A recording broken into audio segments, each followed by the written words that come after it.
Hi, I'm doctor Mahi Bharadwaj. ఒక patient 32 years, ఆమె complaint చేస్తుంది ఏంటో తెలుసా? చాలా నీరసంగా, అలసటగా, ఆయాసంగా ఉంటుంది మేడం, అసలు నాకు ఏమైంది, దేనివల్ల ఇలా అని సఫర్ అవుతున్నా అని చెప్పేసి అడుగుతుంది. దాంతోపాటు మా అత్తమ్మలా కూడా నేను పని చేసుకోలేకపోతున్నాను, ఇంతకు ముందులా యాక్టివ్లా అని చెప్పేసి అడుగుతున్నాను అనమాట.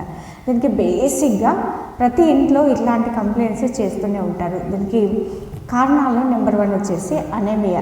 భారతదేశంలో దాదాపుగా 63% మహిళలు, పిల్లలు అనేమియాతో సఫర్ అవుతున్నారు. ఫస్ట్ మీరు కంప్లీట్ బ్లడ్ పిక్చర్ అనేది అంటే సిబిపి అనేది చేయించుకోండి. దాంట్లో రక్తము 12 గ్రాముల కంటే తక్కువ ఉంటే దానికి సంబంధించిన ట్రీట్మెంట్ ఖచ్చితంగా తీసుకోండి. అలాగే నెంబర్ 2 వచ్చేసి విటమిన్స్ డెఫిషియన్సీ అండ్ పోషకాహార లోపము, వీటి వల్ల కూడా ఈ సమస్య రావచ్చు. మూడోది వచ్చేసి అస్తమా.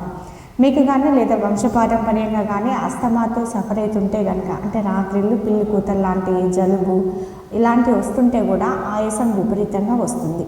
నాలుగోది వచ్చేసి కిడ్నీకి సంబంధించిన సమస్యలున్న, అంటే సీరం క్రియాటిన్ పెరిగినా కూడా ఈ అలసట నీరసంతో సఫర్ అవ్వడం అనేది జరుగుతుంది.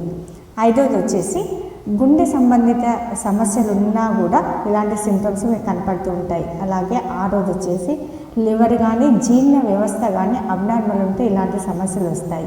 తినకపోతే నీరసంగా ఉండడం, తింటే ఆయాసపడుతూ ఉండడం అనేది జరుగుతూ ఉంటుంది. కాబట్టి ఏ కారణం వల్ల ఇలాంటి ప్రాబ్లం వస్తుందో ఖచ్చితంగా ఐడెంటిఫికేషన్ అనేది మోస్ట్ ఇంపార్టెంట్.